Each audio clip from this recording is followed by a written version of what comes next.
Hey, what's going on, everybody? It's Marks and TCG Discussions coming at you with a Fusion World ban list discussion video today.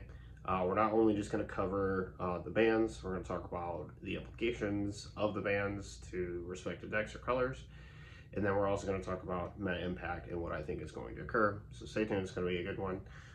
Let's get into it. So first off, banned Roshi, 1-drop Roshi that helps Red Self Awaken. Thank God that card is gone. It is so annoying to see. I feel like literally every time I play against Top Q, they always open it in IRL or like on the sim. Just never started the game without having the card in their hand. Rebrianne banned, 4-drop Dual Strike card, also banned. And then the 4-drop Kefla to 1, also banned. So before I get into each ban and what I think about it, I have like a lot of little notes here in my notebook. I want to talk about whether or not I think it's fair or unfair, and just kind of cover all that. So Roshi definitely deserved. Rebrianne, if Rebrianne's the kind of hit that I feel that you had to hit it if you're going to keep Top Coup around, because the reality is that like Rebrianne for one double glimpse is still like one of the stupidest double strike curbs in the game, and now Red is forced to play Goku again to get to that double strike, instead of just tapping one energy and playing this 4-cost. And then the Kefla one I feel you basically had to do, otherwise like Beerus, right? So like Beerus is hurt by Roshi but not by Rebrianne. Top Coup is hurt by Roshi but not Rebrianne. But like Red as a whole is just too powerful because of Kefla, and she's an overstated card, and we'll get into that when we do the breakdown for her. So let's get into Roshi. Okay, so I wrote a little bit about here. Roshi is a toxic card for the game. Whether you believe that he needs to be banned or not, like if you say no to that statement, your opinion is wrong. It required decks to basically play 4 slots of a card at least to remove it, to slow down Top Q's Awaken, just to prevent an avalanche. And it's not just Top Coup that abuses this card. Beerus abuses this card. U7 Goku abuses this card. It is the best self-awakener in the game. It's not close. The only one you could argue is Mai, because she gets an instant 2 value right away.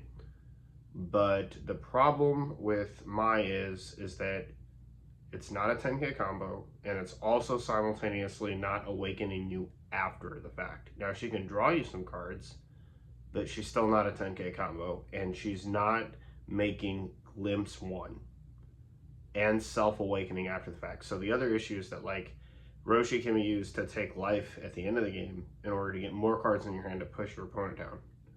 So like this is why it's so problematic. Like Roshi was just incredibly oversat and overtuned. It's very hard to remove. Like basically, like yellow is gonna play the freeze to get rid of it, but like you had to play 4 Kami, you had to play 4 Zamasu if you're gonna play blue.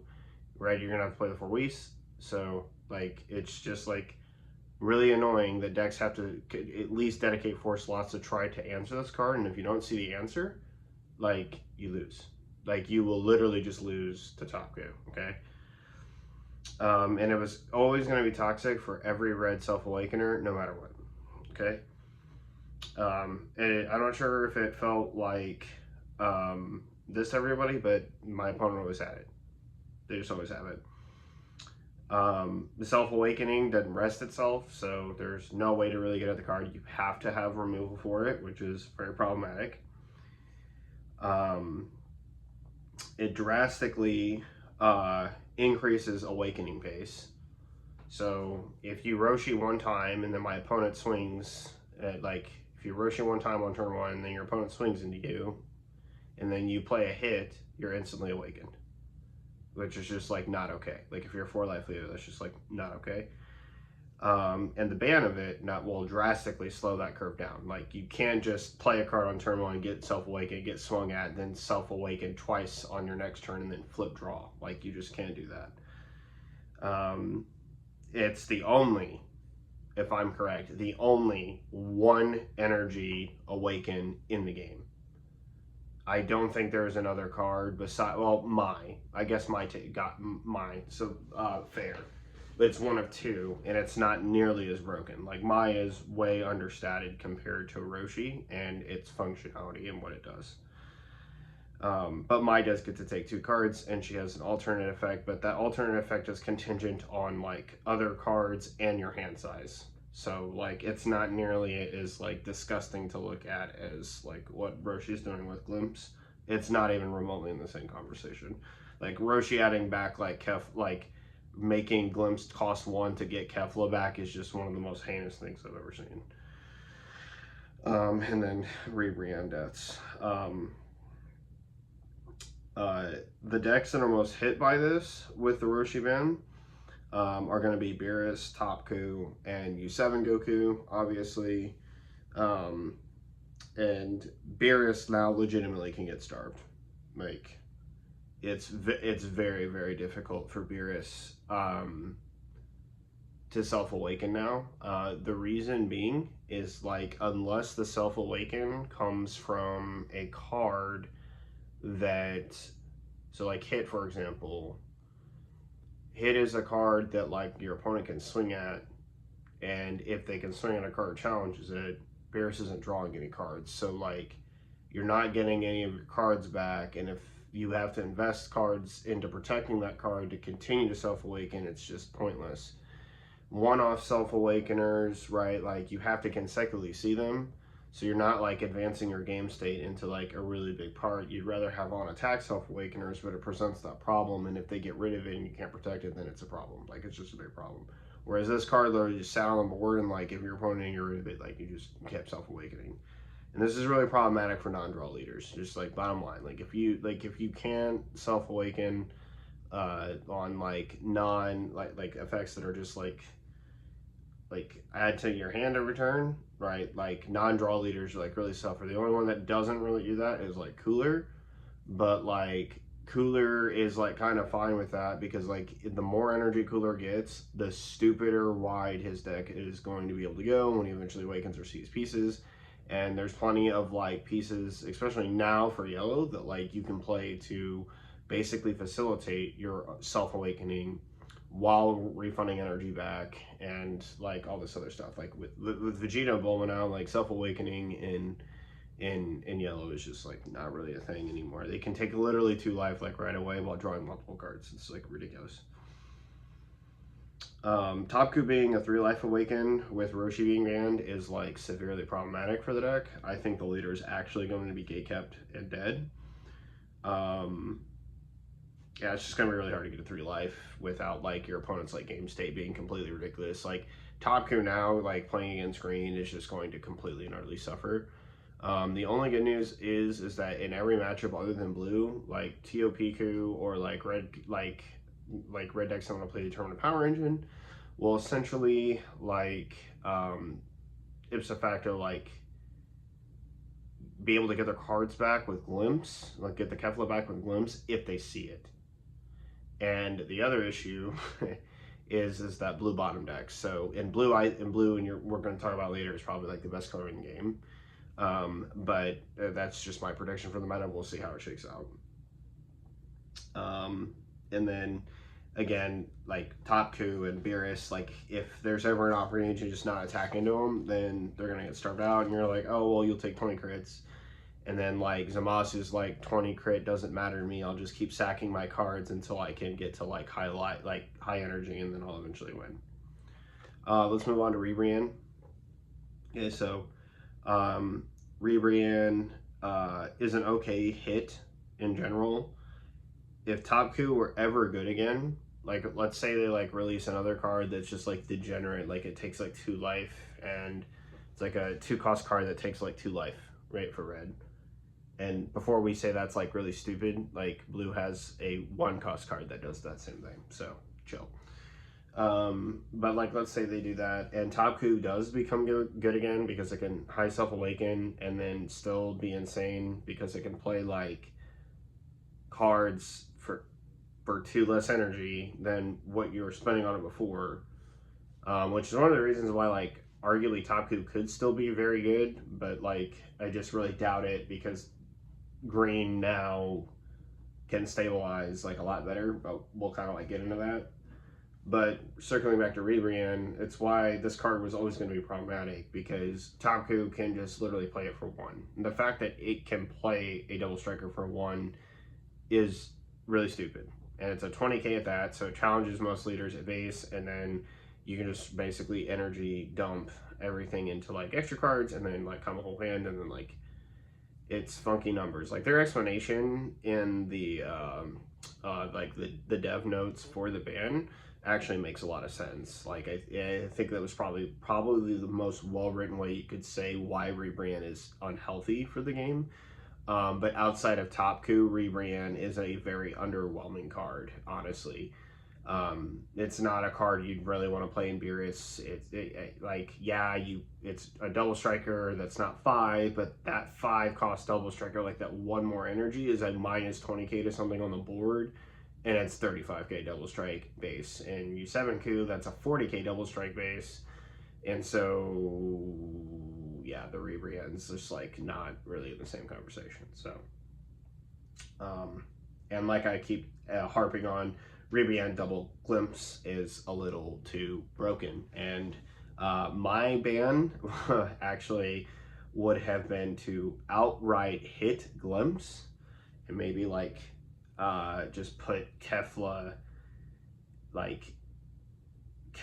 to like 2 or something. I don't know. Kefla to 1 or banning her is fine. Like I'm not mad about it, but like I would hit glimpse so that this is not a card that can be recycled. Just once you get through your 2, you're done. Like, right? That's kind of like what I want to see, instead of potentially having 5 if you see the copy of it initially early. So it is what it is.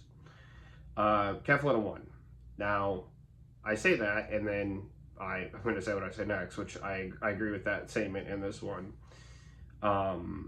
This is a needed hit in some way, but it also drastically takes like all aggro out of red outside of U7, and even that's got its problems. Blue basically destroys red now because Kefla is to 1, which is kind of problematic with this hit. So if she gets bottom decked at all, like if you play her and she gets bottom decked, you're just going to lose. Like Zamasu just now literally won't die. And then you're basically playing like a normal deck with a red game. Beerus is significantly hurt by this because Beerus was able to put a lot of pressure on bodies. Like the fact that like Beerus could play multiple bodies and like one of them was also a Gohan was like so crucial, because if your opponent had swung with multiple cards, you would then be able to control the board and cost your opponent's like resources, right? Like these cards are gonna die either right away from my attacks or effects, and then I'm gonna have to free swing at you, or like it's gonna cost you cards to keep them here. And this is now a position Bears really can't function and do without like playing the normal game that everybody else plays, right? Like you're just playing 1 card per turn, you're not playing 2 cards per turn.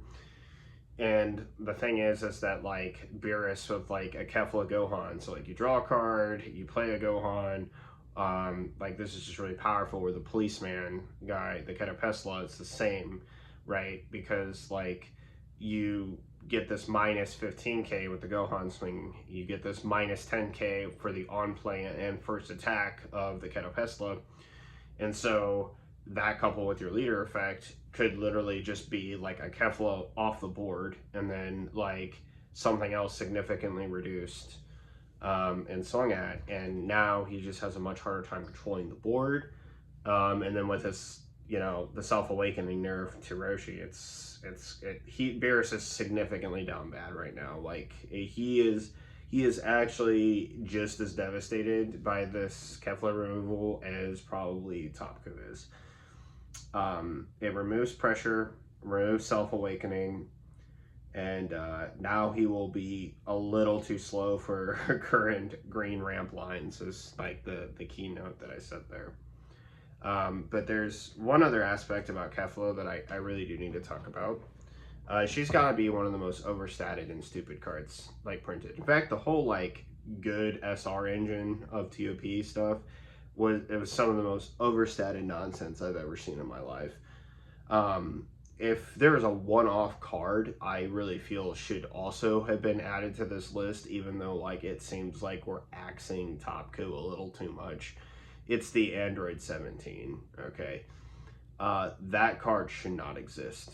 He literally invalidates the point of a 25k leader and then hands you like for 3 energy, you get to be plus 5k for as many copies are on the board, and there are 2 archetypes that literally cannot get rid of them without attacking them. One of them you have to rest their cards first, so I have to invest cards to get them rested, only to not really kill them because they have a giant hand size. All this to attempt to get over these cards so I can swing at their normal 20k leader, and that's the 17. At like why they made cards that say the top effect. If your leader's awakened, this card gains like 5k. Why would they do that? I don't know. Okay, they did it with 17, I think, and then I think they did it with Kefla. And Kefla, while having that stupid 25k stat line for no reason, has her on play effect to draw a card and then play that 3 or less out. And sure enough, she's broken. Not only that, with Topku, she could have been played for 1. She can still be played for 1 because Topku's not banned. And then to further like drive this point home at how stupid of a card this is, it has a 10k combo. Whereas the 17, which is just basically not a beat stick until it's a beat stick, and it's going to sit there the whole time. So, like, it's just going to chill there, right? Now, like, that card's got 0, but Kefla's got 10, right? Like, she's literally just one of the most overstated cards. A 25k card that plays another card, draws another card, and then has 10k combo power. And for 4 energy, that's just absolutely stupid, like, because of the cards it plays. Like, when people like try to compare Kefla, they like I've heard some arguments where like they're trying to like compare this to like Raccoon, Ginyu, Burger.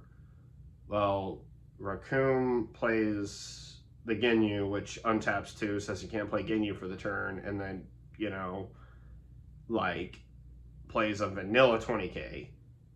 And then outside of Raccoon taking a life, and the Ginyu untap 2 to play the 20k.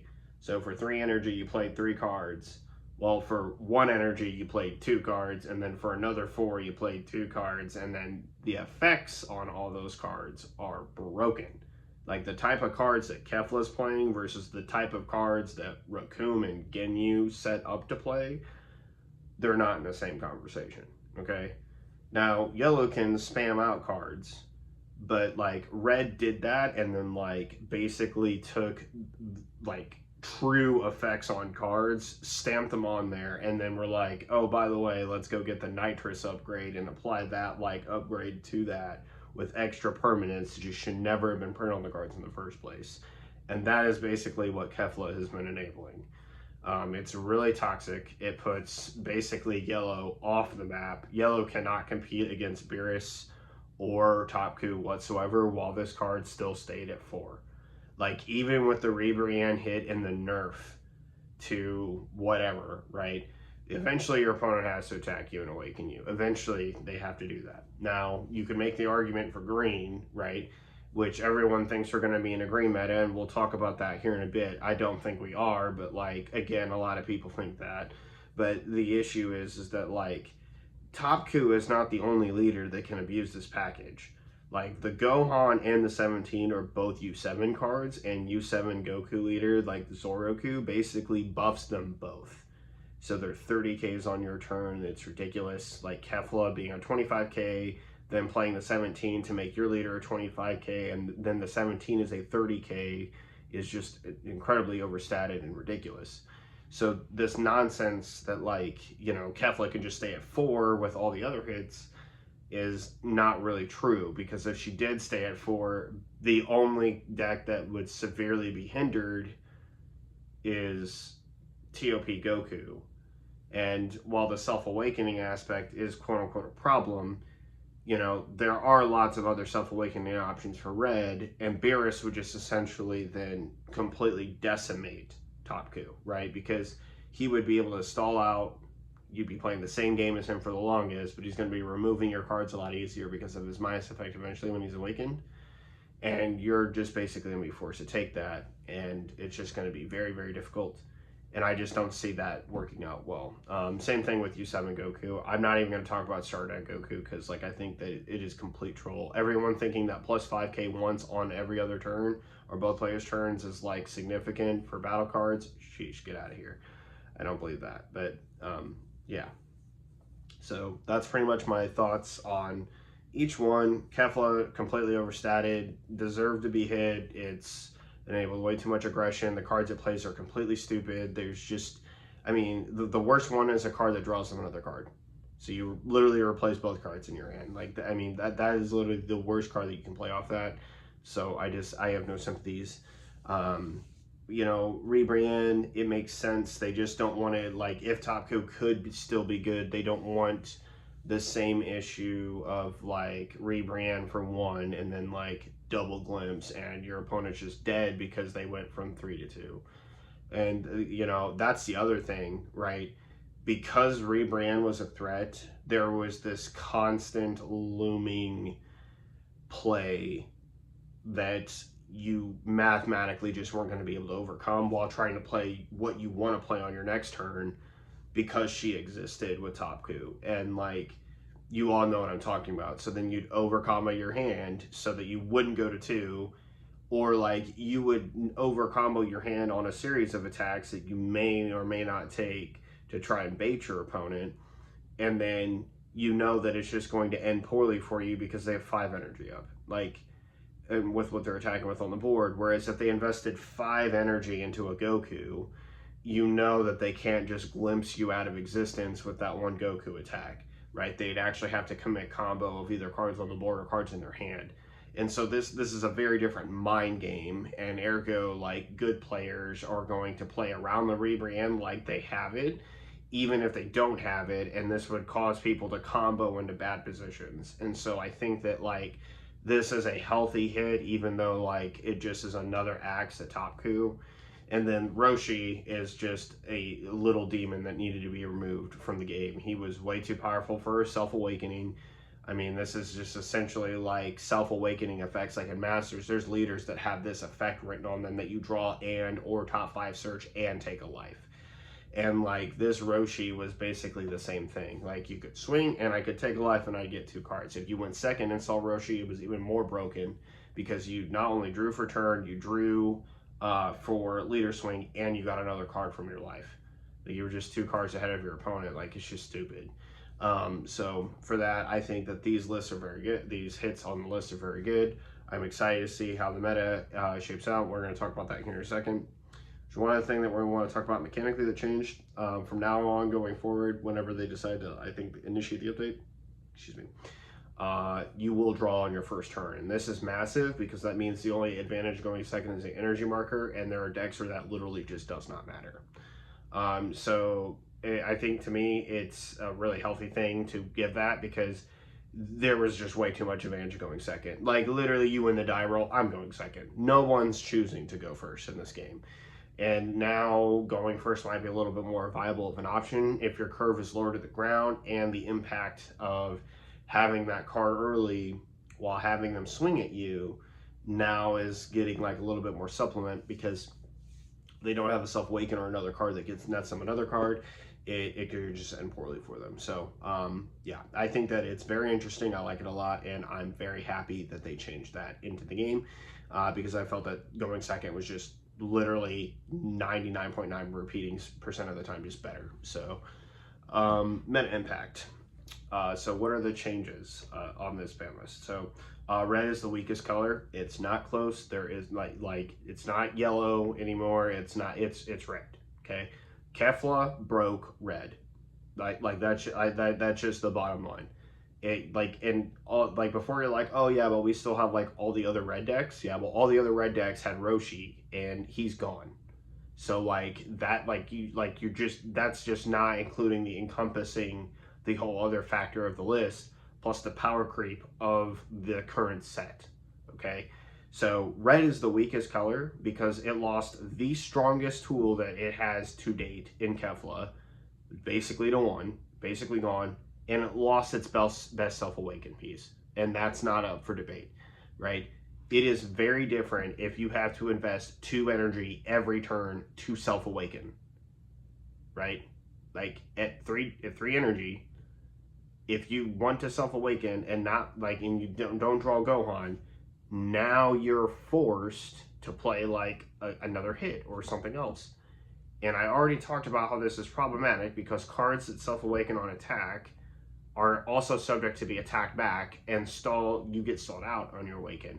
And against certain decks, this is going to matter. Like if you're not drawing on your front side like Beerus, and Zamasu just combos out every turn, the only thing that you're doing is just handing him a card to swing at, and then he'll just combo 10k to get out of your crit and not give a dang whatsoever what you're doing. And then by the time you start playing the game somewhat normally, once you awaken, Zamasu has way too much energy and anything that you play is futile. So like it just doesn't make a whole lot of sense.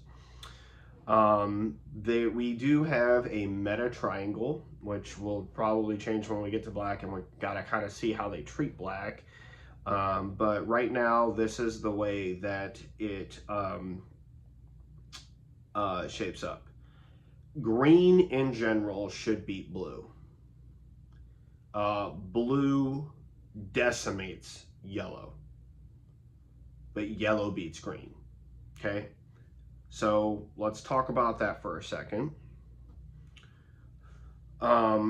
So I'm going to start off actually by saying the order that I believe that the colors are from strongest to weakest. The order is blue, yellow, green, red. And I know a lot of people are going to like, okay, I might be able to give you blue, but there's no way green is weaker than yellow and blue at the same time. But hold your horses. I've done a lot of testing. I guarantee none of you guys have been playing yellow whatsoever. Majority of you guys have not been playing yellow. I have. And I know for a fact that like Vegeta is broken, and you just probably haven't sat around to see how bad every green matchup besides Brawly is. But Brawly loses to other decks, and we'll talk about that here in a bit. But like, here's the issue. Zamasu is now probably, in my opinion, the best deck in the game until I'm proven otherwise. He has the best counters to every single color matchup line you want, okay? He just does. He's eventually going to be 25k. Countering early doesn't matter. He gets to stall and drag you through the mud, and then once he gets to 6 energy, it's either Zeno or Goku Black. The only leader that you could theoretically argue is more like pivotal in this situation is Goku Black himself, because he can play Goku Black for 4, so he's getting better value out of it. But then eventually when Zamasu gets to 6 energy, he's just bottom decking your board, and then by the time you start playing Goku Blacks and actually pegging him down in life, he's got a billion cards in hand. And then once he starts to remove all those cards, you're not really doing that much, you're not as effective, and then he can just start playing cards on par with you while you self-awaken the entire time to do that. He's going to play a control game, which is going to starve you out of cards, and you're not really going to be able to do anything about it in return. So, like, this applies to every color, okay? Like, I have yet to run into, like, really a green matchup that is just so overwhelmingly broken, because no matter what you play, eventually Zeno is going to remove everything. Even if you don't, like, even if, like, you're saying, like, my mid game with, like, my droids and everything else, if green becomes overly broken at the high end, Absolute Lightning will just be teched in more than Sickle Scythe now that like Kefla is not running around dropping multiple cards every turn. And your 6-drop androids and your 7-drop Gohan and your 8-drop Cell and Brawly will just get picked off one at a time for 3 energy because you're not really playing anything else. So like, and then eventually once they get to Zeno, it doesn't matter whatever you play. Like, it also doesn't matter that you deal damage to them, right? Like if you're Brawly and you swing twice and they go from 4 to 2, and then I play like Zeno and then heal a life with 7 energy, like, what did you do? Nothing. If I play Absolute Lightning and heal, what'd you do? Nothing, really. Right? And I'm just still that 25k stat line plus whatever I play on the board. And then eventually, like, once you stop doing that, and then I just play Goku Black, get back Gotenks, then play Gotenks, I'm putting a lot of pressure on you, and eventually you just fold to this. Now, androids is probably going to be the best one, but androids like Cell also gets hard counter because Zeno eventually just removes the field spell. Okay, blue decimates yellow, like absolutely decimates it. Like for the same reason, right? Like if yellow becomes prominent, like because of like Ginyu, specifically like Raccoon Ginyu into Birder or whatever else you want to play in its place, yeah, this is going to be problematic, like extremely problematic, because essentially what happens, right, is like everything's fine and dandy, everything's good, everything's cool, everything's chill, everything's wildin', everything's vibing, right? And then Sickle Scythe or like Zeno or like Vegeta just decimate your cards, right? Like the Ginyu can literally be bottom decked by Vegeta, like just outright. And then like if you play multiple Vegetos, your Raccoon now does. Your Bulma is going to also just immediately get bottom decked by Vegeta. It's going to get bottom decked by Zamasu. It's going to get bottom decked by, you know, Sickle Scythe and whatever else. So, and Yellow just has no counter to this. Like, no matter what you do, they have no counter to this. So, all of this to say that Zamasu is, like, in my opinion, like, really broken right now. Just because decks that want to play the long game, he can tech for it. Like, he can literally play anything to get where he needs to be. He can defend at high life and it doesn't matter. He can, it's just crazy. I killed a top coup player a couple weeks ago at 6 life. Like, what that should not happen, but I drew mathematically correct and he drew semi-poorly and then died while I had 6 life. That just shouldn't happen, right? So Zamasu may be the best leader of the game. He has the ability to regen life, which no other leader has the ability to do that outside of like green with Cell or like some other Gohan effect or something like that. The 4-drop Zamasu is insane, especially against green, because they can KO it, but it just comes back rested. They can't KO it with droids either, so like that's not a good curve card.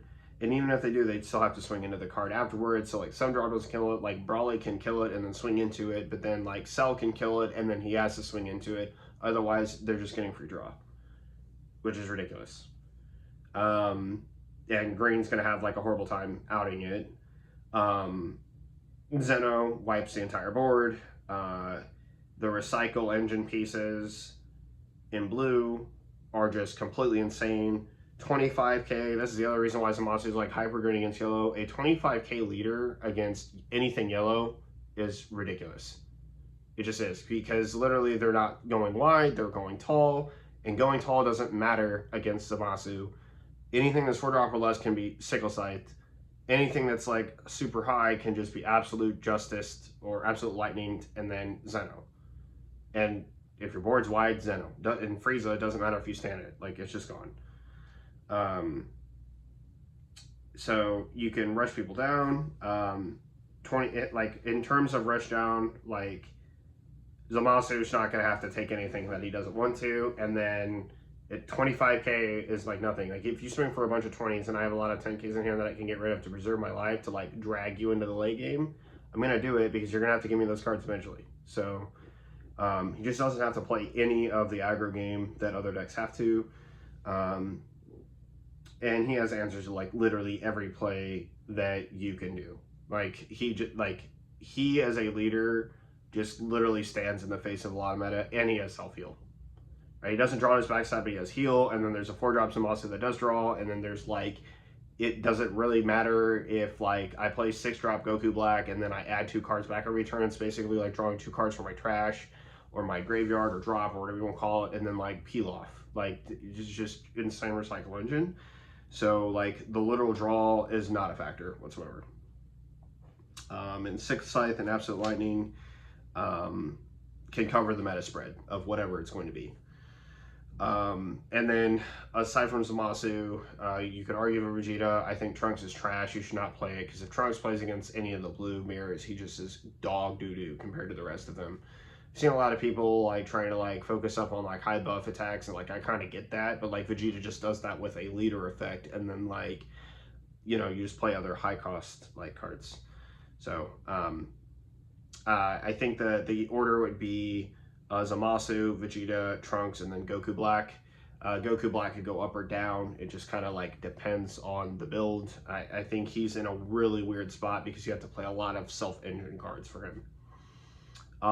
Green, it's going to go in this order. Droids or Cell, I'm not really sure which one. And then Brawly, and then then Gohan if yellow is super strong. If yellow's strong, Gohan gets taken out back. It doesn't matter. Droids and Cell are a little bit different because of their ramp strategies. Cell Games Arena being what it is just absolute gross. And Brawly's a 25k leader. So like that's like the defense. Like you're gonna argue that it's defendable against yellow. But Senzu Bean could also make like yellow very, very weak to green. And this is something that I'm going to be interested to see if people like Tekken and play. Because if it is, then yellow may actually slide to that 3rd spot. But there's another reason why I put yellow ahead of it. And like you'll understand when I like talk about it. And I'm sure if you played in yellow, like you know exactly what I'm referring to, like with this. And then yeah, I just don't. Droids, if you don't know this, the ramp curve is just really, really strong right now, especially with that like rare that they got that just says tap 4, replace 3, ramp, like take 2 energy, get rid of 2, put back 3. I don't know who thought that was a great idea, but like that card should not exist as intended, like as constructed. It is just a completely snapped effect that like puts their ramp with like their little Jiro's laboratory, whatever it is, far over the edge of what it should be. And like it's just a ridiculous card, okay? Just flat out ridiculous. Cell is insane. Make no mistake, he's the best leader in the game to play the Cell effect, which is broken. KO 2 cards, get a 45k beat stick, and heal a life is insane. If you don't think so, you haven't played Cell. It's broken. And Cell Games Arena is literally an option select of free ramp or draw a card on top of your leader swinging and drawing a card. So don't know what to tell you. Brawly's just susceptible to like all the same strategies that yellow and like other double strike colors have. So let's talk about yellow, right? And so Vegeta is probably the best deck in the game against Olive Green. And if you haven't played Yellow Vegeta, I seriously encourage you to sit down and you'll see immediately what I'm talking about, okay? So he has the highest counter numbers of any kind of leader in the game. He literally plays 10 to 12 extra cards that just say plus 15, plus 20, plus 25, okay? Just has that. One of those cards just KOs anything 6 or higher. One of those cards stands another card, which is very important for a number of reasons. And the other one rests a 3 or less while giving plus 15. So killing him is like literally not really possible. It's also extremely hard to go after his board if you're green, because the 3-drop Vegeta protects all rested battle cards. All rested battle cards, regardless of energy cost, protects all of them from being KO'd. Which means Gohan doesn't wipe the board, which means the droids don't KO anything. And then when you decide that, like, oh crap, my 20k cell now has, like, some issues, might need to, like, start attacking into the board a little bit instead of, like, at my opponent's life, well, he just gets 2 energy back at the end of his turn to then just play these broken extra cards that protect that board. And you're never getting at the board. And then you're just stuck getting, like, rushed down by 20Ks for the rest of the game. Like, without, like, Senzamine or something else to save a lifeline for you, like, you fall. You crumble to this. And it's the same in every matchup that isn't Brawly. It is literally the same. The only other issue is when the 4-drop Goku comes down before the Frieza comes down. So if you saw, like, a very good curve of like Vegeta into, like, Bulma, and then you self-awaken, did whatever, yada yada yada, and then next turn, like, and for the record, you do this on turn 2, awaken, like, 2 life, like, if you, yeah, you just, it's really ridiculous. And then whatever like cards that are also on the board, if you played any, can also be protected by this Vegeta rest effect. But the thing that's, like, truly insane is the Bulma with Time Rewound, or Time Rewind, whichever one it is, because basically you get to stay on the Bulma, draw a card, and protect the Bulma from a 20k swing. So stupid. Or rest something. And, yeah, like, Vegeta just claps the entire concept of green, and then the Beerus 5-drop along with it. The 3-drop, while having the best aggro strategy in the game with Raccoon and Ginyu into Birder, has a very strong set of plays after the Vegeta and the Bulma are played. Like, the deck just has access to these while being able to continuously protect them with high-cost extra cards and super combos. And the problem is like, oh, well, then I'll just attack your life. Well, you can't do it either because he has 2 energy back. Like, imagine if Green could just play Gigantic Meteor by getting 2 cards back every turn. That's exactly what it is. I mean, in some ways, that's what Cell is. Like, you play the 8-drop and then you just go down to 5 and use leader effect and whatnot. So he just has very strong plays into lots of cards that just basically dwindle your hand to nothing, or you die to the aggro pressure eventually. In order for yellow, I would say it's Vegeta, Frieza, then Cooler, then Ginyu. Yeah, that pretty much is, like, my opinion. Yellow just hard counters all of what green actually tries to do to your cards. Like, Cell comes down and gets rid of nothing. I also want to point out that, like, once they establish, like, SCR Frieza on the board, if it's in rest mode because it's swung, it can't be KO'd, and your cards come in rested, and then if they play another 6-drop, again, like another Frieza, Golden Frieza, that card you just played, that Brawly, that Cell, that whatever, that could not die because Vegeta's on the board, now gets rested. And then dies to another Golden Frieza because it's rested. You see what I'm getting at here? Like, once yellow just gets to a point, it's curtains, man. Like, there's nothing to do. The card advantage is absurd. It's literally insane. The highest hand I've ever had in the game was like 14, 15 cards. In Fusion World, that's nuts. If I have 15 cards in my hand, that's nuts. Like, if you get multiple Bulbos on the board, you're literally just, like, procking nonsense during your turn, and then it's like Time Rewound, draw another card. Time Rewound is plus 20k, basically a baited attack, and then draw a card. The only thing that's, like, really busted against yellow is red because of minus effects. But if red's bad because of all the hits of the ban list, and it's kind of like at the lower end of the meta, then that would just leave green and blue. Well, blue is really strong against it because, like, it can bottom deck.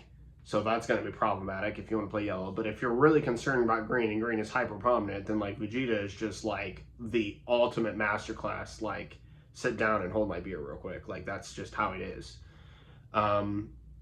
order of red decks, for the record, just to quickly talk about them. I know I spoke a little bit about it earlier, but in order, it would be U7 Goku, the old one. Then we would have Beerus, Topku, because it remains to be seen how it can adjust. I'm just not accounting for that. I'm just assuming that it's that weak now because of the Rebrianne hit and what it could do. And Kefla not being as prominent. Like, do you really want to pitch a card from your hand just to play a 3-drop card? I don't know. I just don't know. It just depends on the game state and what you want to do. So yeah, it's just one of those things that we kind of have to pick and choose our spots maybe now, and it's still really broken. We just don't know what it is yet. I don't know.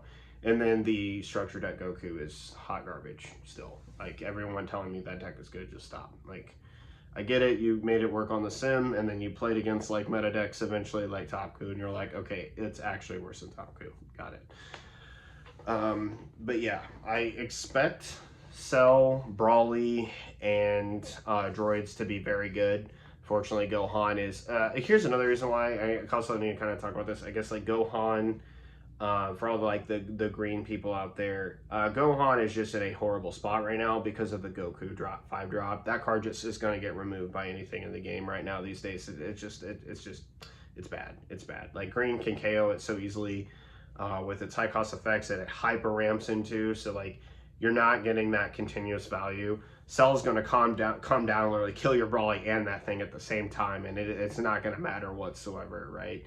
And so it's just never really going to stick. And then like the blue is literally going to be able to remove it at any point in the game that it wants to. If they play Vegeta on board one time, they can Sickle Scythe it away. They can just absolute lightning the card off the board. They have a myriad of ways in order to get rid of the card. If Vegeta's on the board, then they play Vegeta 5-drop, it immediately gets rid of the card. So it just has too many ways to actually get over the card. Yellow can just rest it with a card effect and then keep it literally rested with a Goku. 25k that just on play or whatever. You can play the 18 that has on play and when attacking, rest a card, or the Gohan that if it's rested for any reason, it can just get locked in place and then it just gets swung at and then your hand just becomes nothing. All right, it's not your leader, so you can't plus 15 on that bad boy. Doesn't really matter. So that's pretty much for the reason why Gohan's down bad. Other than that, like, Gohan's not doing too bad. But he's unfortunately in last place. It used to be Androids, but like Androids is nuts with its ramp curve. So yeah, it just does it. Androids just does a lot. Like, they gave it a lot of really strong support, even though that support wasn't like super gear. I was geared toward Androids. It was like Androids, like Cell, like we're making Cell. It wasn't even in that same vein of conversation. So